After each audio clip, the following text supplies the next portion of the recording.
Assalamualaikum warahmatullahi wabarakatuh.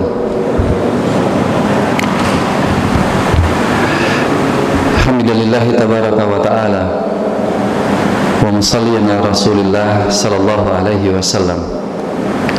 Subhanaka la ilma lana illa ma 'allamtana innaka antal alimul hakim.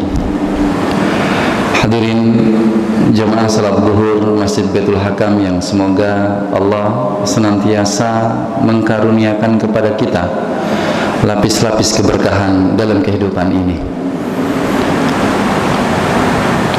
Mengawali sharing di kesempatan siang hari ini, izin mengajukan satu kalimat tanya. Menurut jemaah, yang paling penting itu sajian atau cara menikmati sajiannya, Pak? Jadi kalau ada sajian dan cara menikmati sajiannya, kira-kira mana yang lebih penting? Yang mana, Pak? Pasti sajiannya, karena kalau nggak ada sajian gimana pakai cara menikmatinya, kan objeknya nggak ada. Tapi yang sering kita lupakan itu adalah cara menikmati sajiannya. Dan menariknya di bulan Ramadan ini, sajian Allah itu dahsyat sekali akan keberkahan-keberkahannya. Makanya kalau kita perhatikan sajian-sajian Allah yang Allah hidangkan, yang Allah hadirkan, yang Allah siapkan di bulan Ramadan ini, saking dahsyatnya itu semuanya dalam koridor tentang kategori ghaib. Terkait dengan hal yang ghaib, Bapak Ibu. Bapak Ibu lebih milih yang mana? Kira-kira yang paling bernilai? Sesuatu yang tampak atau sesuatu yang tidak tampak?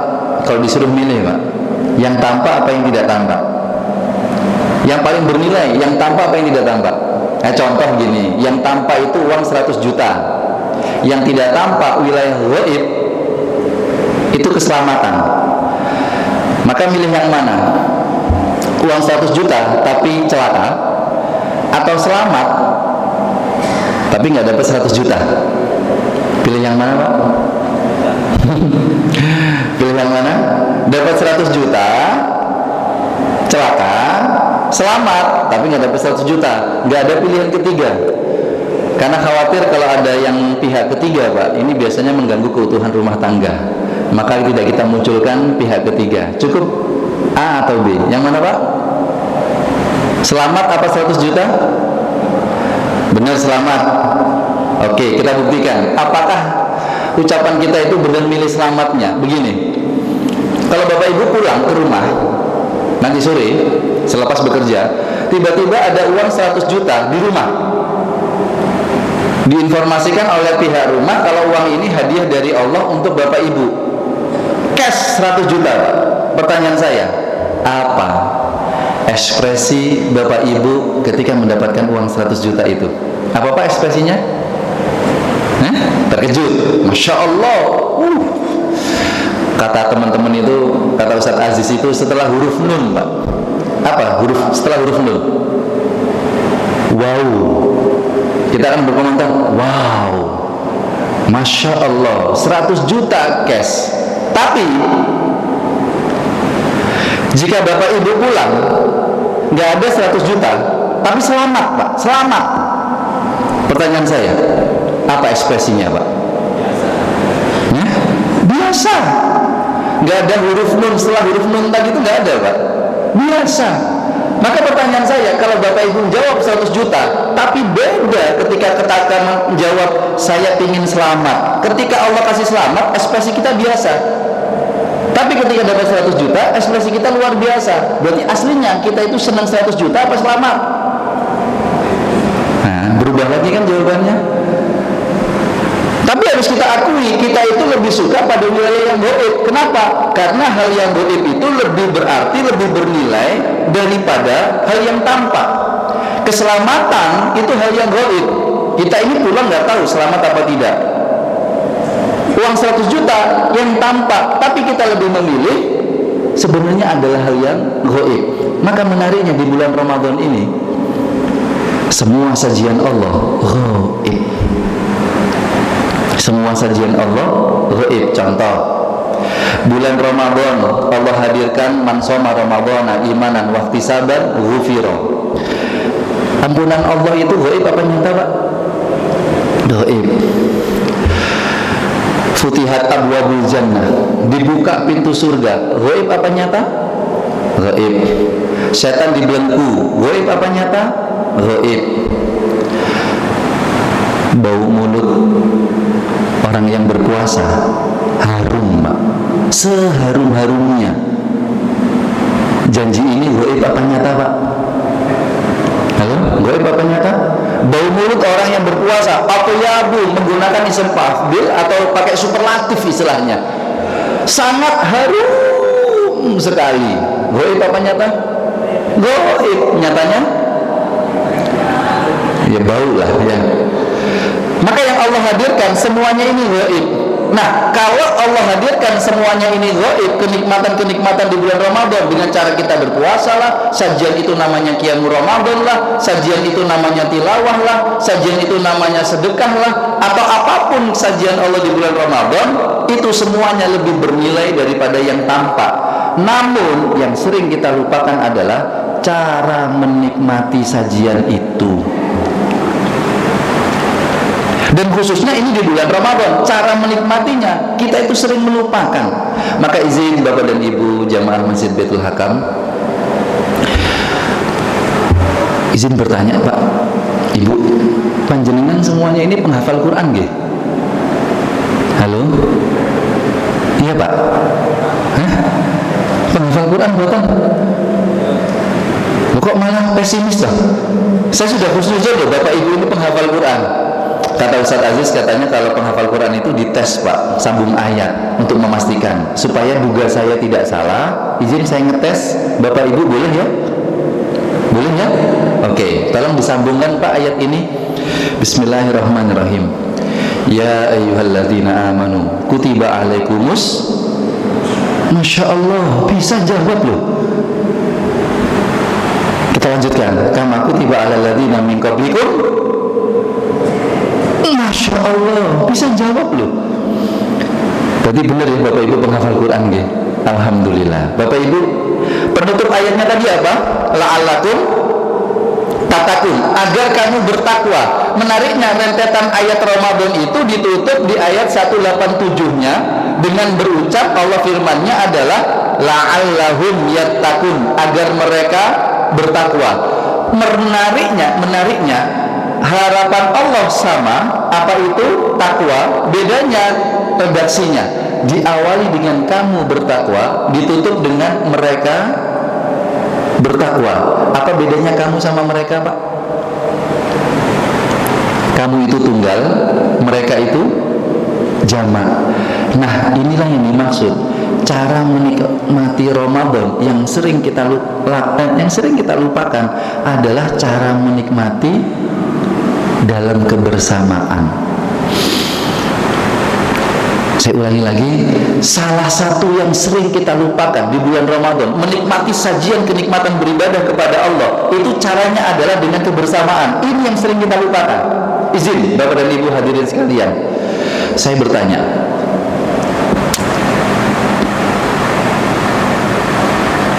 ibadah itu hablum minallah atau hablum minanas? Apa Bapak Ibu? Ibadah hablum minallah atau hablum minanas? Hablum minallah. Tapi yang sering kita lupakan adalah urusan ibadah itu ternyata hanya urusan kita dengan Allah. Kita lupa kalau ada urusan kita dengan manusia, itu juga terstatuskan ibadah. Makanya coba kita perhatikan, penutup ayat Ramadan itu ditutup dengan Al-Baqarah 187, dan diawali ayat itu tentang suami istri yang bercampur. Sekarang saya tanya, Pak, kalau Ramadan ngomong campur, do you know campur? Suami istri campur, do you know? Tahu, Pak? Nggak tahu? Ya sudahlah, suami istri yang makan nasi campur lah pokoknya gitu ya. Sekarang saya tanya Bapak Ibu, saya tanya sekarang, ngobrolin tentang hal ini tabu apa enggak? Ngobrolin tentang hal ini tabu apa tidak, Pak? Izin Bapak Ibu, kok saya sendiri yang merasa agak panas ya? Bapak Ibu panas nggak? Enggak, kayaknya agak aneh ini. Kok saya sendiri yang panas ini? Oh? Bapak dan Ibu yang saya hormati, izin. Bercampur itu perkara tabu nggak kita bincangkan, Pak? Di bulan Ramadan. Hah? Urusan seksualitas suami istri, perkara yang tabu apa enggak, Pak?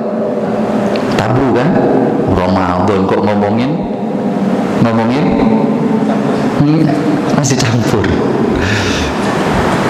Tapi kenapa kok Allah malah mention, Allah malah nunjukkan, Allah malah menjelaskan dengan gamblang suami istri yang bercampur di bulan Ramadan boleh malam hari, tapi yang dibahas itu campurnya, Pak. Kenapa? Karena kita hanya mengakui urusan campur menyampur ini urusan hablum minan nas. Kita lupa kalau campur menyampur suami istri urusan ibadah. Kenapa di zaman Rasulullah sudah ada sahabat yang sampai mempertanyakan urusan campur kok dapat pahala toh? Kata Rasulullah apa? Fi bud'i ahadikum shadaqah. Urusan campur mencampur itu urusan ada yang menghasilkan sedekah. Kalau sedekah maka status amaliyahnya disebut dengan ibadah. Bapak dan Ibu, sering kita lupakan hablum minan nas itu urusan ibadah, lupa kita. Padahal urusan hablum minan nas itu juga urusan ibadah. Maka yang sering kita lupakan di bulan Ramadan ini, kita itu nyaman beribadah kepada Allah, sifatnya sendirian, personal, munculnya egois. Padahal Allah menyebutkan paling enak bulan Ramadan itu bersama-sama kalian bertakwa. Paling kecil kebersamaan itu adalah keluarga. Bahkan default factory settingnya Allah, settingan Allah di bulan Ramadan itu paling enak memang bersama keluarga, Pak. Contoh, Bapak Ibu kan jarang makan bareng dengan anak-anak komplit sarapan pagi. Jarang kan, Pak? Kenapa? Karena waktu kita bekerja memang mepet. Tapi di bulan Ramadan ada saja settingan yang membuat kita itu bisa kumpul bareng. Bahkan gak hanya sarapan, dimajukan 4 jam, bisa bareng-bareng. Tapi banyak orang yang tidak memilih untuk bersama-sama. Sayang. Makan malam jarang bareng-bareng. Menariknya di bulan Ramadan disetting sama Allah. Apa itu? Makan malam kita dimajukan. Kok ya bisa bareng-bareng? Kenapa? Karena waktu kantor juga diberikan fleksibilitas yang kuat sehingga kita bisa bareng-bareng. Tapi maaf, Bapak Ibu lebih suka bukber di mana ya? Halo? Di masjid? Di hotel? Atau di tempat kantor, Pak? Jujur. Ini masih ada opsi terakhir. Atau di rumah? Ayo, pilih yang mana? Kayaknya kalau yang masjid kayaknya nyari kalau masjid ini nyari yang gratis-gratis lah, Bapak Ibu. Kalau di hotel bareng siapa, Pak? Bareng teman-teman karyawan. Kalau di rumah bareng keluarga. Boleh nyari di masjid, tapi usahakan ajak keluarga. Boleh di kantor, minta izin jika bisa, ajak keluarga. Kenapa yang sering kita lupakan? Sekali lagi, kata keluarga ini loh. Maka menariknya banyak orang menikmati bulan Ramadan itu menikmatinya dengan selain keluarga. Jujur tanya, pilih mana? Makan di hotel atau makan di rumah? Jujur. Halo? Pasti milih di hotel. Kenapa? Satu, alasannya kan logis, enak, gratis. Satu kalau di hotel. Dua, makanannya. Halo, wahai para pelaku, ayolah mengaku. Enak, pilihannya banyak. Di rumah, yus, menunggu pokoknya. Maka izin Bapak Ibu, yang sering kita lupakan adalah kenikmatan Ramadan dinikmati dengan bersama keluarga. Usahakan. Settingannya Allah sudah mempermudah itu untuk bisa kita nikmati bersama keluarga. Kenapa kemudian kita lalaikan hal itu? Bahkan menariknya, maaf, Al-Baqarah 187, Pak. ada satu perintah Allah yang ibadah itu khususon di bulan Ramadan. Kalau di tengah-tengah di bawah itu ada bunyinya wa antum aakifuna fil masajid. Makasih Ustaz. Wa antum aakifuna fil masajid. Ibadah apa namanya Pak? Ibadah apa?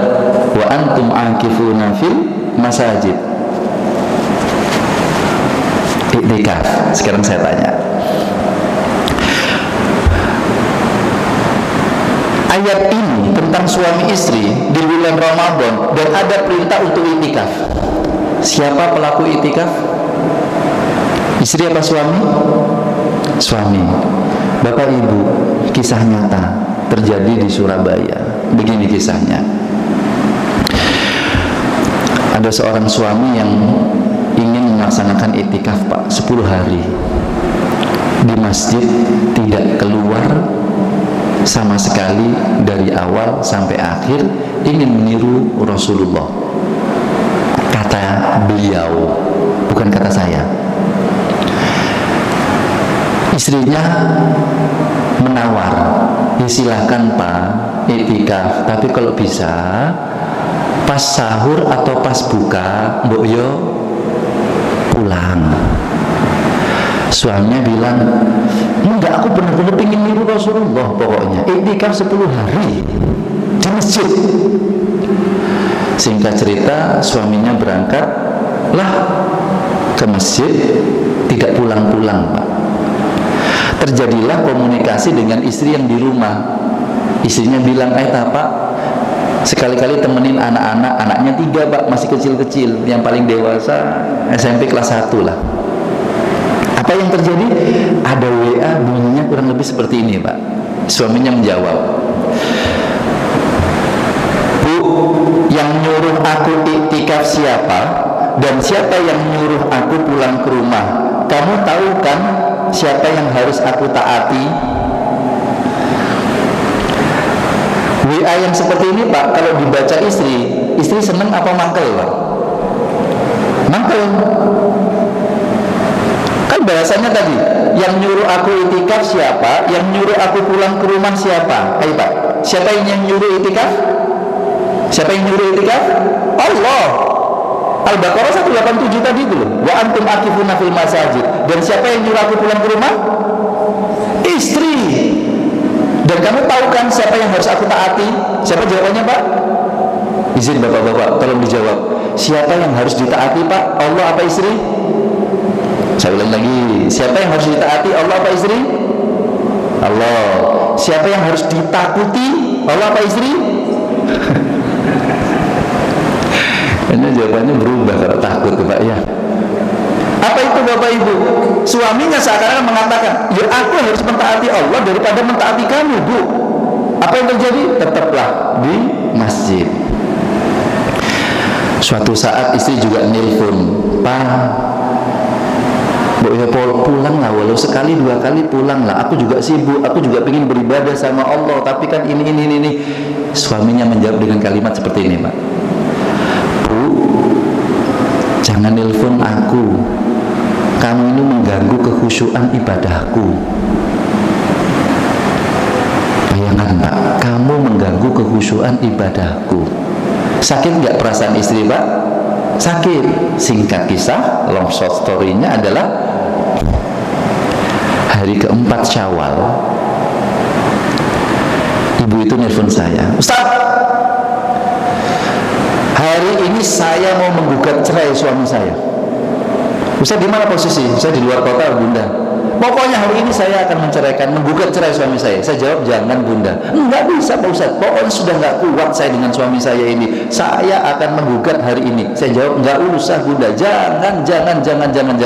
Lalu ibu itu bertanya ke saya, kenapa sih Ustaz kok melarang saya untuk menggugat suami saya? Saya jawab, jangan sekarang Bunda, karena pengadilan agama masih tutup.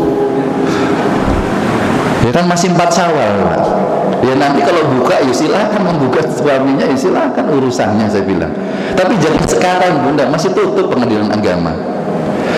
Setelah buka pengadilan agama Surabaya, istrinya menggugat, terjadilah perceraian di antara keduanya. setelah Ramadan. Ramadan yang kata para ulama, bahkan guru kami Syekh Ali Jum'ah pernah mengatakan Ramadan itu adalah bulan solusi. Kita semuanya itu butuh bulan Ramadan. Apapun problem hidup kita, apapun masalah hidup kita, konflik kehidupan kita, khususnya keluarga semisal, Ramadanlah solusinya, Pak. Karena perlu dengan lapis-lapis keberkahan. Berarti kalau orang penikmat Ramadan, dia mendapatkan solusi, dia benar cara menikmatinya. Tapi ketika di bulan Ramadan, dia tidak mendapatkan ketenangan, tidak mendapatkan solusi, jangan salahkan Ramadannya, salahkan dia cara menikmati Ramadannya. Maka kalau saya katakan siapa yang salah antara suami istri ini, siapa yang salah, Pak? Halo? Bapak-bapak kalau disalahmu biasanya. Siapa yang salah, Pak? Siapa? Saya menyalahkan suaminya. Kenapa? Iktikaf itu kan durasinya bebas berapa saja, tidak harus full 10 hari. Sesuaikan dengan kondisi, karena ada cara menikmati Ramadan yang lain.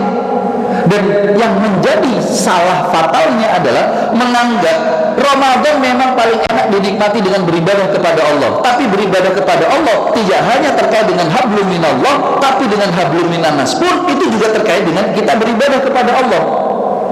Alif Lam Ra, kitabun uhkimat ayatuhu tsumma fusilat. Islam itu sudah hadir dengan kesempurnaan aturan. Kalau sudah sempurna Bapak Ibu, dengan 2 kata di surat Hud ayat ke-1 tadi, 2 kata, detail rapi, detail rapi. Kata kesempurnaan, indah sekali Al-Quran menggunakan kata detail rapi.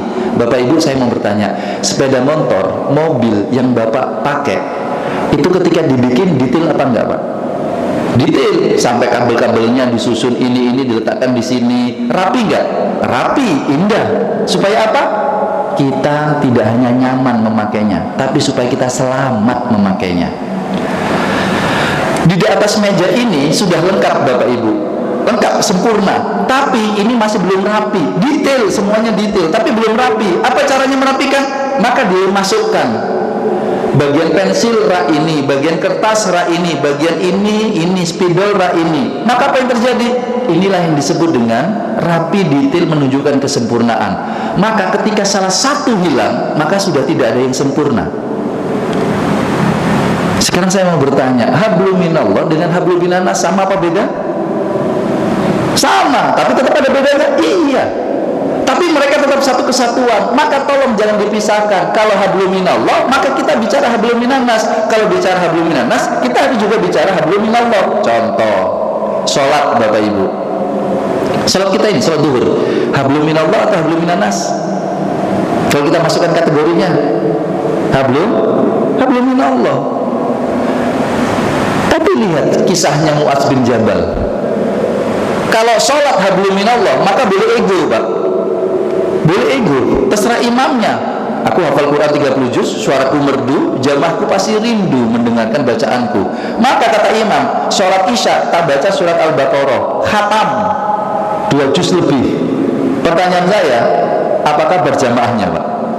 Ayo Pak, sholat isya 2 jam setengah, Pak.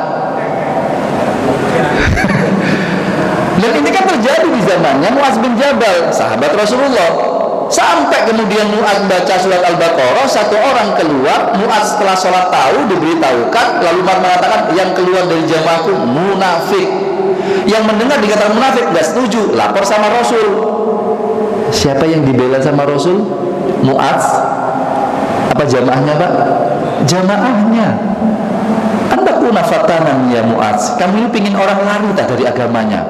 Makanya kalau sholat isya itu baca saja wasyamsi waduhaha. Itu kalau bahasa hadis. Tapi kalau panjenengan nambahkan kayaknya bukan wasyamsi, baca gitu ya. Berarti apa? Sholat yang hablum minallah tetap harus memikirkan hablum minannas. Kematian, husnul khotimah, hablum minallah atau hablum minannas, Pak? Hablum minallah. Rasulullah bersabda, orang yang sudah wafat gak usah dikomentari, karena urusan dia dengan kamu sudah selesai, tinggal urusan dia dengan Allah. Berarti urusan dia dengan Allah, individu dengan Allah, urusan hablum minallah. Tapi kan tidak cukup dengan hablum minallah. berbicara kematian tetap harus ada hablum minan nas. Kalau kematian hanya hablum minallah, maka si mayit harus mandi sendiri, pakai kain kafan sendiri Pak, lalu sholat sendiri, lalu masuk kubur sendiri. Itu namanya horor. Makanya harus ada hablum minan nas. Sampai Rasulullah bersabda, seorang mayit yang disolati dengan jumlah 40 orang, dia punya hak untuk mendapatkan syafaat. Semakin banyak yang menyolati, dia mendapatkan efek pengaruh yang baik. Berarti kematian tidak hanya hablum minallah, hablum minan nas. Maka sama halnya dengan puasa, mengajarkan kita hablum minan nas, empati, simpati. Bukan puasa itu urusanku dengan Allah saja. Sholat, qiyam tadi sudah, sedekah itu juga hablum minan nas, hablum minallah. Maka ayolah di bulan Ramadan Pak, khususnya kita para suami, kondisikan saat kita beribadah, niatkan dalam kebersamaan untuk menikmatinya. Jangan egois. Kita baca ngaji Pak, target 2 kali khatam, anak pingin ngajak main Pak, apa yang terjadi? Kita marah. Jangan ganggu papamu yang sedang beribadah kepada Allah. Jangan. Main sama anak juga ibadah. Maka saya tutup di kalimat ini. Kata Ibnu Rajab Al-Hambali ketika mengutip satu hadis yang cukup menarik. Beliau mengatakan dengan kalimat, jangan pernah versuskan ibadah versus ibadah. Hadis yang mana? Ma amartukum bihi fa'tu minhu mastata'tum. Apapun yang aku perintahkan, kata Rasulullah, lakukan semampumu. Dan apa yang aku larang, berhenti, jangan kamu lanjutkan. Kata kuncinya di kata semampumu. Maka kalau ada seorang bapak-bapak bisa ngaji sehari 1 juz, tapi ada bapak B yang nggak bisa ngaji, bisanya cuma zikir, maka jangan saling menyalahkan. Si bapak A melihat bapak B gak bisa ngaji, komentar, Pak, Ramadan Pak, bulan Al-Quran, sampai tak delok gak ngaji ya dilu Pak, ya Allah, gak tepak sampai ini Pak. Kayak aku itu loh Pak, ngajiku 1 juz sehari, gampang, ringan, mudah. Kata bapak B, iya Pak, saya ini memang susah ngaji, tapi tak kencengin Pak sholat saya Pak, sunnah saya ba'diyah qobliyah, tapi tak delok sampean gak tahu sholat ba'diyah sampean ini. Apa susahnya Pak ba'diyah? Mudah kayak saya ini loh Pak. Akhirnya apa? Al-Quran diversuskan dengan sholat. Tidak boleh. Kenapa? Karena tiap orang memiliki kondisi masing-masing. Maka di bulan Ramadan sekali lagi, jangan memversuskan. Karena memang di bulan Ramadan ini indah, nikmat, mudah, ringan kita beribadah. Tapi jangan sampai kehilangan makna saat kita salah dalam menikmati ibadah di bulan Ramadan. Ini yang dapat saya sampaikan. Saya tutup dengan kalimat tanya. Bapak Ibu tolong dijawab, cara paling enak menikmati nasi campur, caranya apa Pak? Pakai apa? Cara menikmati nasi campur yang paling enak dengan apa? Ini beneran nasi campur, bukan yang tadi ya, bukan. Pakai tangan, sendok atau sumpit Pak? Terserah lah, pakai tangan. Cara paling enak menikmati rawon? Pakai sendok. Cara paling enak menikmati mie? Nah, ada yang garpu, ada yang sumpit. Nek garpu wong Surabaya asli, nek sumpit ya Cina-Cina lah ya. Berarti memang ada cara, metode untuk menikmati sebuah sajian. Coba kalau rawon, bener Pak, rawon itu nikmat, tapi panjenengan menikmati dengan tangan, apa yang terjadi? Hilang nikmatnya rawon. Pun juga Ramadan itu banyak kenikmatan, cuma terkadang kita lupa cara menikmatinya. Dan cara itu ditujukan Al-Baqarah 187. Nikmatilah dengan kebersamaan, minimal dengan pasangan. Jangan egois dalam beribadah kepada Allah di bulan Ramadan. Terima kasih. Apakah ada pertanyaan? Tidak ada ya Ustaz? Biasanya ada. Oh, biasanya ada. Izin Pak, ada yang ditanyakan. Tapi kayaknya melihat bapak-bapak ini sudah beriman semua kok. Dan tandanya beriman itu nggak usah nanya Pak kalau sudah paham. Monggo Bapak Ibu, tanya aja. Bukan ada pertanyaan, tanya aja, monggo. Ada Bapak Ibu? Oh, tidak ada Ustaz. Alhamdulillah. Ini berarti tandanya Bapak Ibu, wahai orang-orang yang beriman, la tas'alu insya itu dalakum tasukum. Jangan bertanya Pak kalau sudah paham, nanti mengurangi pemahaman. Tapi kalau ada yang mau nanya, monggo silakan. Tema kita tentang keluarga sih. Tadi permintaan dari Takmir Baitul Hakam tentang keluarga. Adakah yang mau di-sharingkan? Saya kira ngacung di belakang ternyata sholat. Ya, terima kasih. Kayaknya cukup ya Ustaz Aziz ya. Bapak dan Ibu, sekali lagi kami tutup dengan satu kalimat. Jangan menjadi orang yang menyakiti diri sendiri di bulan Ramadan saat kita salah dalam menikmati Ramadan ini. Apa analoginya? Kita butuh Ramadan Pak, karena Ramadan solusi. Kita memerlukan Ramadan. Allah sudah temukan Ramadan. Allah mudahkan kita menikmati Ramadan, tapi kita nggak menikmati Ramadan. Apa yang terjadi pada diri kita? Kita sedang menyakiti diri kita sendiri. Ada orang sakit Pak, di depannya sudah ada obat. Dia mudah mengambil obat itu. Bahkan ada air putih untuk mendukung dia minum obat itu. Dia gampang mengangkat obat itu. Tapi dia nggak minum obat itu. Apa yang terjadi? Dia menyakiti dirinya sendiri. Kita butuh Ramadan. Allah sudah pertemukan dengan bulan Ramadan. Allah sehatkan tubuh kita. Allah ringankan kita untuk mendekati, menikmati Ramadan. Tapi kita nggak mau menikmati Ramadan. Apa yang terjadi? Kita menyakiti diri kita sendiri. Bahasa Al-Qur'annya adalah zalimul linafsih. Kita sedang menzolimi diri kita sendiri. Na'udzubillah. Mari nikmati Ramadan dalam kenikmatan dengan cara yang sudah Allah tentukan dalam nilai-nilai kebersamaan. Aqulu qouli hadza wa astaghfirullah li wa lakum innahu huwal ghafurur rahim. Wassalamualaikum warahmatullahi wabarakatuh.